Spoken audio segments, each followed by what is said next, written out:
ንጽበ ንሰብዶን እግዚአብሔር ንጽበ በሉ እንዳቦይ ኮኸበ በለት ሓንቲ ሰበይቲ ሰማዕቲ መን እዮም እዚኦም እንዳቦይ ኮኸበ ኣበይ ዓዶም ኣበይ ይቕመጡ እንታይ ከምዚ ኢሎም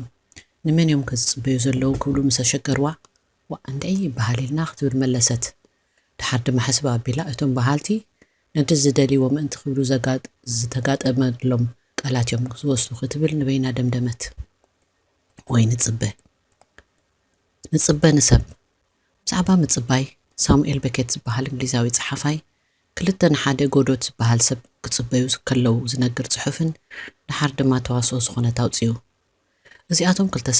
ሰባት ይጽበዩ እሞ እቲ ዝተባህለ ሰብ ግን ኣይመጽን ንዑ እናተጸበዩ ከለዉ ድማ ይጨቃጨቁ ዝግበር ነገር የልቦን እናበሉ ዒሚም ይብሉ እቲ ሓደ ዘይርዳእካ ነገር ይገብር ብዘይ ገለ ዘረባ ሓንቲ ሰኣን ይውፅእ ጽንሕ ኢሉ ድማ ነቲ ሓንቲ ደግማ ክልቲኦም ክትጣዓስዶ ይብሉ እቲ ሓደ ክኸይድ ምስ ደለየ ግን እቲ ሓደ ንጎዶት ደኣ ንጽበዮ ይብሎምማ ይጽበዩ እዚኡ እቲ ጉዳዮም ንጎዶት ምጽባይ ኣብ መንጎ ሓደ ባርያን ዋንኡን ይሕወስዎም እቲ ዋና ክዛረብ እንከሎ ንባዕሉ ከም ግዳይ ኮይኑ ይቐርብ እቲ ባርያ ሱቕ ኢሉ ይጽበ እዚ ካብቲ ጽሑፍ ዝተወስደ ኮይኑ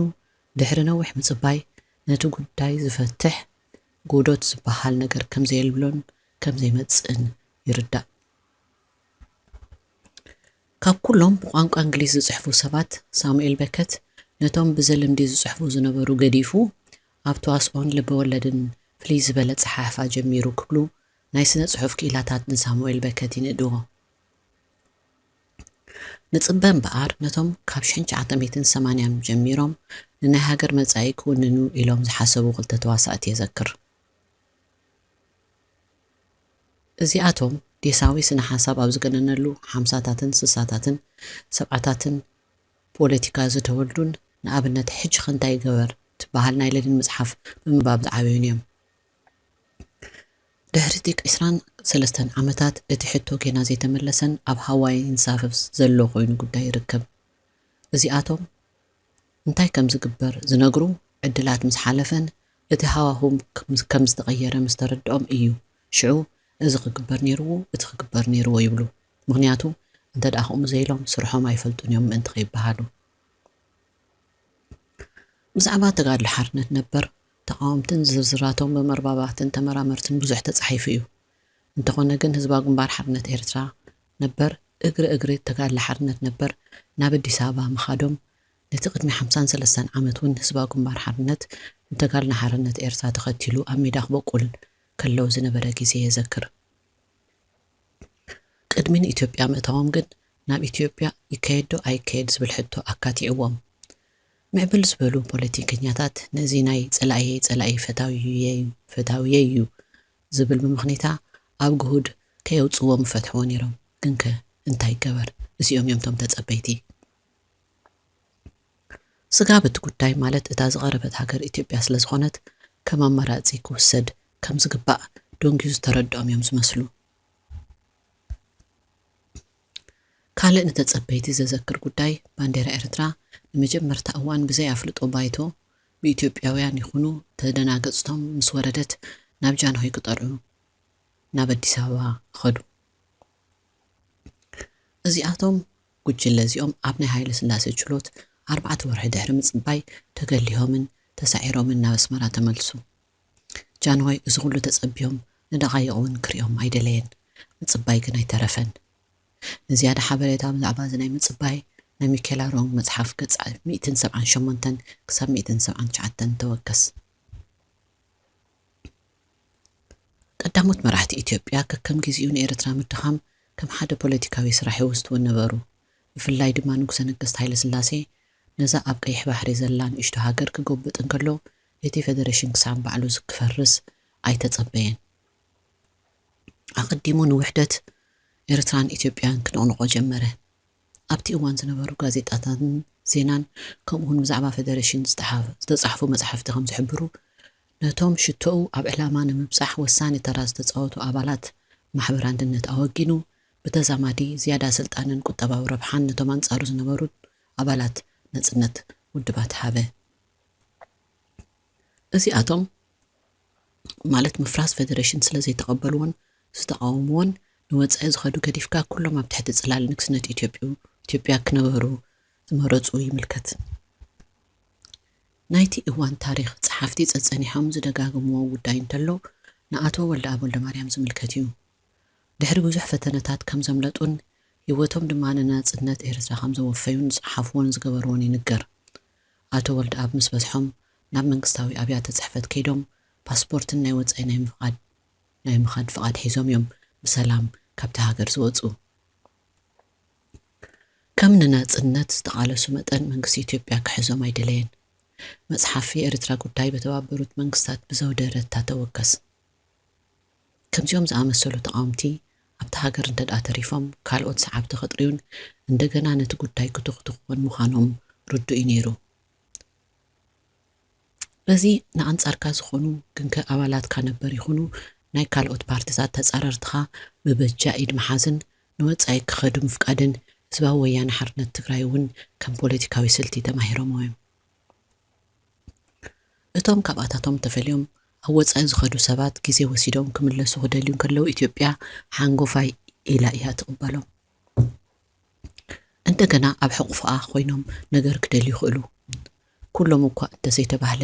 ዝመላለሱ ተቃውምትስ መንግስትስ ኣብ ኣዲስ ኣበባ ኣብ ኢትዮጵያ ኣለዉ። ንእሽቶ ኤርትራ ግን ነዞም ደቃ ዝኸውን ባይታ ይብላን። ሓደ ህቡብ ፖለቲከኛ ኣብ ሃገሩ ተመሊሱን ዝጠን ዝነበረን ዝሞተን ኣቶ ወልደኣብ ወልደማርያም ጥራሕ እዩ። ካልኦት ዝኸዱን ኣብኡ ክነብሩ ዝፈተኑ ነይሮም እዮም። እንተኾነ ግን እቶም ኣውራ ህቡባት ዝነበሩ ነቲ ኣብ መንደቕ ዝተጻሕፈ ቃላት ማለት ትንቢት ዳንኤል ቁጽሪ 5 ከም ዝብሎ ኣምላኽ ንመዓልታትካ መንግስትኻ ጸብጺብዎን እዩ ምስ ረኣዩ ነፍሰይ ኣውፅኒ ኮይኑ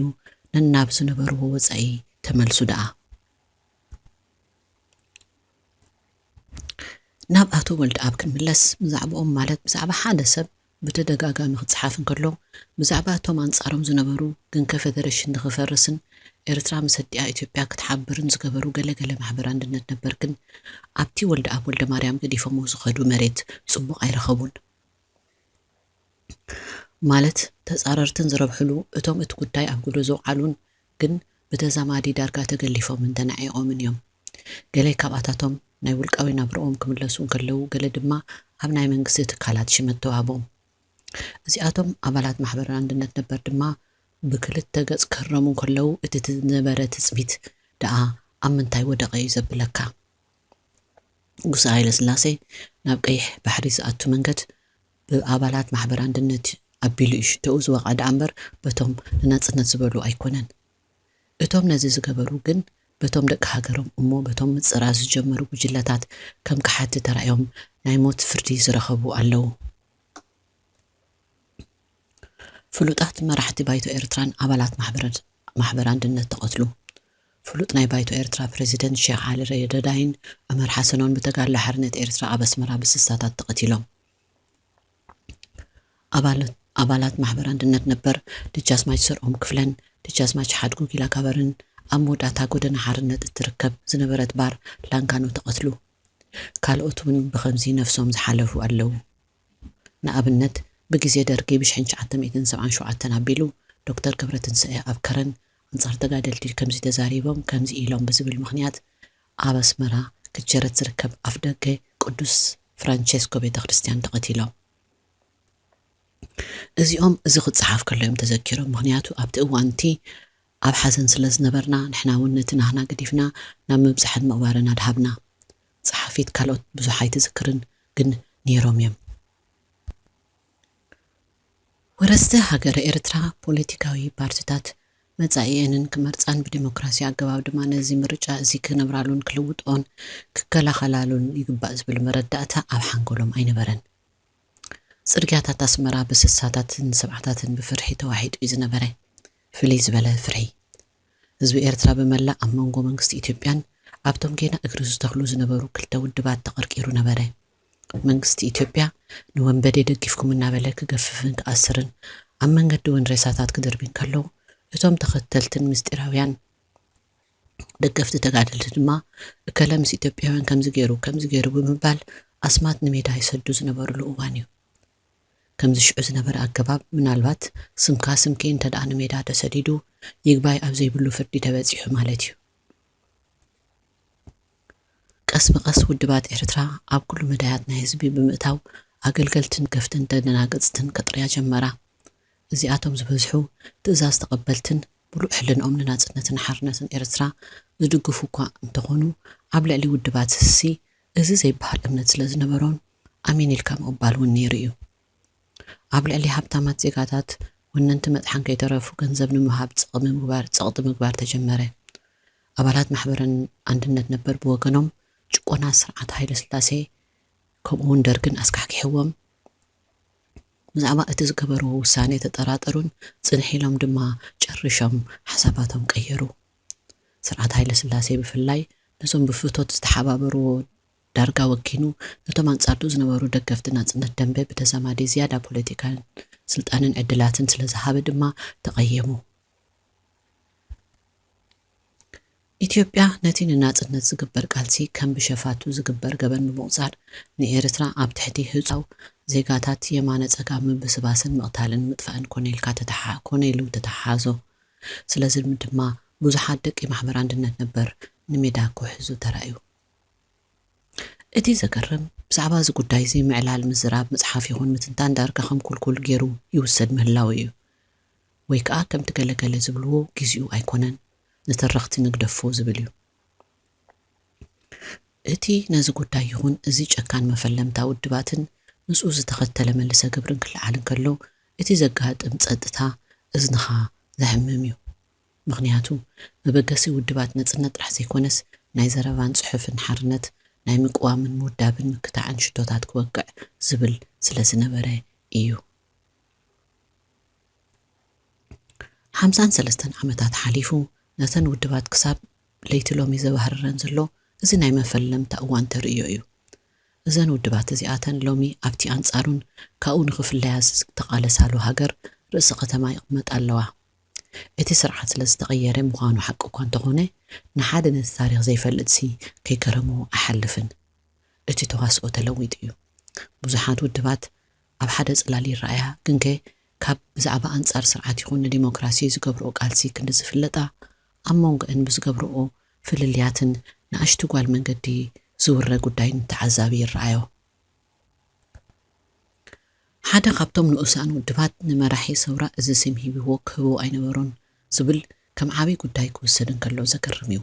እዚ ውድብ እዚስ ብዛዕባ ቅድሚ 53 ዓመት ዝነበረ ሰብ ናይ ባዕሉ መግለፂ እንተሃለዎ ንመን እዩ ዝጎድእ እቲ ዲሞክራሲያዊ ብዝሕነት ምእማን ደኣ ኣበይ ኣሎ እቲ ዘገርም ኣኼባታት ብዛዕባ ሽቶን መጻእን ክንዲ ዝኸውን ብዛዕባ መሪሕነትን ውሽጣዊ ጉዳያትን ዘድሃበ እዩ ዝመስል ግዚኡ 2015 እዩ ሓደ ፍልይ ዝበለ መንገዲ ማለት ካብ ውሽጥን ወፃእን ለውጢ ዝሓትትን ተስፋ ዝህብን መብራህቲ ይረአ ኣሎ ኣገዳሲት ሃገር ኢትዮጵያ ድሕሪቲ ምስ ጎረቤት ዘሕለፈቶ ንሕድሕድ ዝጎድእ ግርጭት ኣብ ክንዲ ነግራምን ሽግርትን ድኽምትን ጎረቤት ህድእትን ሰላም ዝዓሰላ ጎረቤት ከም ዝሓይሽ ተረጋገፀት ትመስል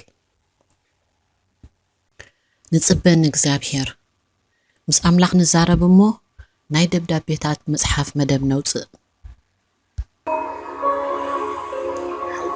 أبي له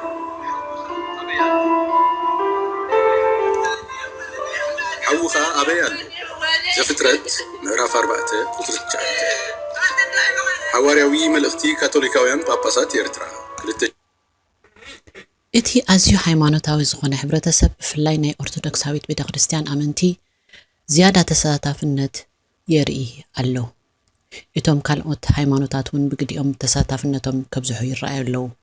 ብፍላይ መንእሰያት ኣብ ናይ እምነት ዓለም ከኣትውን ኣብኡ መዕረፊ መንፈስ ምእንቲ ክረኽቡ እዮም ናብ ኣብያተ ክርስቲያናት ዝውሕዙ ዘለዉ ከምኡውን ናይ ካልእ ሃይማኖታት እቲ ስርዓት ዘይሪኦን ዘይውንኖን ነገር ሰብን ስለዘየለ እቲ ኣካል እኳ እንተተጎድአ እቲ መንፈስ ግን መዕረፊ ክረክብ ናብ እምነት የድህብ ኣሎ ምክንያቱ ዝነገሰ ንጉስና ዝበረቐ ፀሓይና ዝብል ኣገባብ እቲ ኣብ መሬት ዘሎ ገዛኢ ኣይዓጀቦን ምክንያቱ ንኩሉ ሕራይ ምባል ዝያዳ ስራሕን ምግልጋልን ስለ ዝኸትል ዘሎ እቲ ጉዳይ ዝያዳ ዘጋደዶ እምበኣር ናይ ፓትርያርክ ኣቡነ አንጦኒዮስ ኣብ ትሕቲ ቀይድን ማሕዩርን ምእታው እዩ ኣቡነ ነቲ ኣብ ውሽጢ ጉዳይ ናይ ኦርቶዶክሳዊት ቤተክርስትያን ምትእስሳው መንግስትን ሓለፍቱን ስለ ዝተቃወሙን እዮም ካብ ቦታኦም ተወሲዶም። ከምዚ ዓይነት ስጉምቲ ኣብ ነዊሕ ታሪኽ ኦርቶዶክሳዊት ቤተክርስትያን ተራእዩን ተሰሚዑን ኣይፍለጥን። ምእንቲ ክፍትሑን ኣብ መንፈሳዊ ስርሖምን መሪሕነቶምን ክምለሱ ኣብ ወጻኢ ዝተገብረ ጻውዒትን ሰላማዊ ሰልፍን መልሲ ኣይረኸበን። ስለዚ ድማ ኣብ ወጻኢ እቲ ቤተክርስትያን ናብ ክልተ ተኸፊሉ ነናቶም ኣቕሽሽትን ኣገልገልትን ገቢሮም ይርከቡ። ናብ ኣምላኽ ምጽላይን ካብኡ ምጽባይን ይቕጽል። ምክንያቱ ክልቲኦም ወገናት ድማ ኣምላኽ ምስኦም ከም ዘሎ ይኣምኑ። እቲ ስርዓት ብወገኑ እዚ ንትንድሕሪ ምትንታን ዘዋጾ ምዃኑ ስለ ዝፈለጠ ብመሪሕነቱ ናቱ ዝኾኑ ፓትርያርክ ተሳተፍቲ ዝጸውዑ እቲ ቤተክርስትያን ኣብ ትሕቲ ትዕዝብቱ ስርሑ የካይድ ኣሎ። ሓደ ኣምላኽ ጥራሕ ስለ ዘሎ ኣቡነ መንቀርዮስ መልሲ ይህቡ። ኣብ ቴሌቪዥንን መርበብ ኢንተርኔትን ኣስተምህሮ ክህቡ እንከለዉ ኣቡነ መንቀርዮስ ንኣመንቲ ብዛዕባ እግዚኣብሔርን ተርኡ ኣብ ህዝቢ ኤርትራን ይዛረቡ።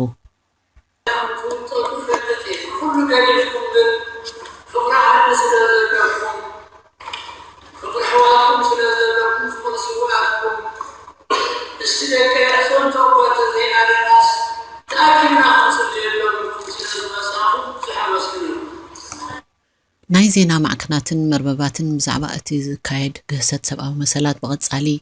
ይጽሕፉን በብዓመቱ ድማ ርእይቶታቶም ይሕድስዎን ኣለዉ። 24 ዓመት ድሕሪ ናጽነት እቲ ናይ ኣለና ትውልዲ በብሓደ ሰብ ወሓደ ከም ዝበሃል በብሓደ ናብ ዝገሮም ይኸዱ ኣለዉ። ካብቲ ናይ ጆርጅ ኦርዌል ዘይሓመቕ ጠባይ ብምጥቃም እቲ ስርዓት ነቶም ተሪፎም ዘለዉ ማለት ዳርጋ ኢራቅ ክኸዲኦም ብዝብል መንፈስ ኣብ ናይ ቴሌቪዥን መርበባት ብምቕራብ ነቲ ኣብ ዓለም ዘደነቐ ናይ ኣፍሪቃ ዝነውሐ ውግእ ዘካየደን ዝሰዓረን ትውልዲ እቲ ኣወንቱ ጥራሕ ኣብ ታሪኽ ክትንትን ይረአ። እዚ ኩሉ እንታይ ኣምጽኦ ንዝብል ሕቶ እቲ በብሓደ ሰብ ሓደ ነቲ ስርዓት እውን ስለ ዝምልከቶ ከይከደን ከይተፈልየን እንከሎ እንታውነቱ ኣብ ምዕራይ ዝገብሮ ተግባር እዩ። ምክንያቱ ካብ ናይ ዓለም ናይ እግዚኣብሔር ስለ ዝስዕር። ንሳቶም እውን እንተኾነ ከምቲ ኣብ መጽሓፍ መክብብ ዝብሎ 3:20 ዝብሎ ሰብ ኮነ እንስሳ መወዳእትኦም መሬት እዩ። ክልቲኦም ካብ መሬት ተፈጢሮም ናብ መሬት ድማ ይምለሱ። ስለዚ ንሶም እውን መልእኽቶኦም ክስማዕ ይደልዩ እዮም። ኣምላኽ እውን እንተኾነ ንኹሉ ብማዕረ እዩ ዝሰምዕ። ምናልባት እንተደኣ በቲ ዝገብርዎ ተጣዒሶም ኣምላኽ ክምሕሮምን ዝያዳ ህይወቶም ከናውሐሎምን ይኽእል ይኸውን ዝብል እምነት ኣሎ። መርበባትን ስልክን ጽሑፍን ኣብ ዝዓዘ ዘሎ እዋን ዝሕባእ ነገር የለን። ኣብ ሰብዓታት ዴሳውያን ስርዓታት ተዓዊቶም ስልጣን ምስ ሓዙ እቲ ህዝቢ መተንፈሲ ክረክብ ምእንቲ ገለገለ ሕድገታት ይገብሩ ነይሮም። እዛ ኣብ ቀይሕ ባሕሪ እትርከብ እተገርም ሃገር ግን እዚ ዝወሓደ ተግባር እውን ንህዝባ ኣይትህብን። መሬት ናታ፣ ባሕሪ ናታ፣ ህዝቢ ናታ፣ መንእሰይ ናታ ኩሉ ጌርካ ኣብ ዓለም ዘይነበረ ዓይነት መንግስቲ ኣብ መሬት ንክህሉ ትፍትን ዘላ ንበይና ዓይነት ፍጥረት እያ። ኣብቲ ዝካየድ ማእሰርትን ምጥፋእን ምብስባስን ንዚጋታታ ዘለዋ ክሁድ ንዕቀት ይርአ። ነተን ደቂ ኣንስትዮ ድማ ብፍላይ ካብቲ ዝሓለፈ ናይ ተጋደልቲ ነበርን ኣንስትን ተደናገጽትን ኣዴታትን በዓልቲ ቤታትን ይኹና ውሽማታት ከም ገለ ጌረን ክብልዎ ወፂንኦ ንበል። ኣብቲ ግዜ ገድሊ ዝነበረ ናይ ደቂ ተባዕትዮ ዕብለላን ምስኡ ዝኸይድ ዓመፅን ከም ገለ ጌረን እውን ሓሊፈንኦ ክኾና ይኽእላ። ናይዚአን ዝሓለፈ ከይኣክል እቲ ጉዳይን ዕብለላን ናብተን ሓደስቲ መንእሰያት ደቂ ኣንስትዮ ተመሓላሊፉ ናይቲ ስርዓት ቀጻልነት ዘረጋግጽ መስርሕ ወሪሰን ንክቕበላ ይግደዳ። ለሚጹ ዶ ኢልካ ተመን ትቕነት ይብል ምስላ ኣቦታት እወ ትቕነትን ፈረቓን ስለዝለመጸ ድማ ኣብ ናይ እዋናዊ ፋሽን ተቐባልነት ይረክብ። እቲ ናይ መፈለምታ ጓል ኣንስተይቲ ሄዋን ብተመን እያ ተታሊላ። ስለ ዝኾነ ድማ ወዲ ተባዕታይ ማለት ደቂ ሰብ ከም ሰብ ንኽነብሩ ተረጊሞም፣ እግዚኣብሔር ድማ ንኽልቲኦም ካብ ገነተ ኤደን ሰጎጎም። እቲ ኣብ ብሉይ ኪዳን ዘሎ ኣምላኽ ካብቲ ናይ ሓድሽ ኪዳን ይፍለ እዩ። ናይ ሓድሽ ኪዳን እግዚኣብሔር መሓርን ሰላማውን እዩ፣ ኣብ ፍቕሪ ድማ ይኣምን። ስለ ዝኾነ ድማ ኩሎም ደቂ ሰብ ክመሓሩ ምእንቲ ሓደ ወዱ ንሞትን መግረፍትን ሃበ። ኣብ ዮሃንስ 14:27-28 ሰላም ኣሓድገልኩም ኣለኹ፣ ሰላመይ እውን ንህበኩም ኣለኹ። እቲ ኣነ ዝህበኩም ዘለኹስ ከምቲ ዓለም እትህቡ ኣይኮነን፣ ኣይትሸበሩ፣ ኣይትፍርሑ ይብል። ኣብ መደምደምታ ኣምላኽ እንተደኣ ናብ ሰላምን ፍቕርን ዝወስድ መገዲ ዝመርሕ ኮይኑ እቶም ተላእኽቲ መልእኽቶኦም የብዝሑ ኣለዉ። ናይ እግዚኣብሔር ቃላት ስለ ዝኾነ ድማ ናይ ማንም ፍቓድ ኣየድልዮምን እዩ። ምክንያቱ መልእኽቶም ንጸላኢኻ ከም ነፍስኻ ፍተዎ እዩ ዝብል ቃል ኣምላኽ ምእንቲ ነፍሳቶም እውን ጸሊ ኩሉ እቲ እግዚኣብሔር ዝበለካ እንተ ጌርካ እሞ ዘይሰሊጡካ መስቀልካ ብስም ኣምላኽ ተሰከሙ ምእንቲ እምነትካ ተሰዋዕ ሐዋርያ ጴጥሮስን ጳውሎስን ክሳብ ሮሜ ከይዶም እዮም መልእኽቶም እናብጽሑ ተሰዊኦም ቄሳር እንታይ እዩ ዝደሊ እንታይ ከም ዝደሊ እንተፈለጥና ምድሓና ኣብ ወንጌል ማርቆስ 12:14 ክሳብ 17 ንቄሳር ግብሪ መሃብ ዝተፈቒዱ እዩ ወይስ ኣይፋሉን ናሃብዶ ኣይነሃብ ኢሎም ሓተትዎ ኢየሱስ ግብዝንኦም ፈሊጡ ስለምንታይ ትፍትኑኒ ኣለኹም እቲ ዲናር ክሪኦ ኣምፁ ለይበሎም ንሳቶም ድማ ኣምፁሉ ንሱ ኸዓ እዚ ስእሉን ጽሕፈቱን ናይ መን እዩ በሎም ንሳቶም ድማ ናይ ቄሳር በልዎ ኢየሱስ ከዓ እንበኣርስ ናይ ቄሳር ንቄሳር እቲ ናይ ኣምላኽ ድማ ንኣምላኽ ሃቡ ኢሉ መለሰሎም ቄሳር በኣር ብዙሕ ነገራትን ህይወታትን ኣብ ኢዱ ኣለዎ ኣብ 21 ክፍለ ዘመን ብነጻ ዝሰርሑ ገላው ኣለዎ መንገድታት ኣብያተ ትምህርቲ ቪላታት ዲጋታት ኩሉ ኣብ ልዕሊ ሕቆ ደቂ ናጽነት እዩ ዝስራሕ ዘሎ ኣብቲ ናይ መንፈሳዊ ጉዳይ ግን ኦርቶዶክሳዊት ቤተክርስትያን ብዘይ ሓሰበቶን በቶም ሓንጎፋይላ ዝተቐበለቶም ኮንጎ ጫማ ዝወደዩ ደጋ ትረገጽ እምበር ጌና ናብ ኣምላኽ ትእውዕ ኣላ በኣስታት 1997 ኣቢሉ ብዛዕባ ሃይማኖት ክርስትና ዝወፀ ዋዛ ነበረ ኩሎም ክርስቲያን ኤርትራውያን ሃይማኖቶም ክመርፁ ተዓደሙ እቲ ቁጽሪ ምስ ተቆጽረ ኩሎም ኣብ ናይ ከኒሻን ኦርቶዶክሳዊት ቤተክርስትያን ተመቒሎም እቶም ካቶሊክ ኣብ መንጎኡ ተሸሪቦም እዚ እዩ እቲ ሓቂ ህላዊ ናይ ኤርትራ ካቶሊካዊት ቤተክርስትያን ኣብ መላእ ኣፍሪቃ ካቶሊካውያን እናበዝሑ ክኸዱ ከለዉ ኣብ ኤርትራ ግን ይትረፍ ክበዝሑ ነቶም ዝሞቱን ዝወፁን እውን ክትቅወም ኣይከኣሉን ኦርቶዶክሳዊት ቤተክርስትያን ግን ዝመፀን ተመፅሐ ብዝሒ ስለ ዘለዎም ኣይክውሕዱን እዮም እቶም ወንጌላዊት ወይ ከዓ ከኒሻ እምነቶም ኣብ ወልቃዊ ርክብ ምስ ኣምላኽ ስለ ዝምርኮስ እዚ ዘድልዮም መንእሰያትን ካልኦትን ነዚ ብሓድሽ ስለ ዝርእይዎ ኣብኡ ንኽኣትዉ እውን ይድረኹ እዮም ኣብ መወዳእታ መጽሓፍ ኢዮብ ቁጽሪ 1:21 ብሎ እግዚአብሔር ሃበ እግዚአብሔር ድማ ወሰደ ኣይና ናይ ኣምላኽ ኣይና ናይ ሰብ ክንፈሊ ኣለና ስለዚ ነዚ ዝጽሕፍ ዘሎ መልእኽተኛ ኣይተተኩስሉ ኣይተህሰይዎ እዚ ካብ ናይ ምዕራባዊ ታሪኽ ዝመጸ ብሂል እዩ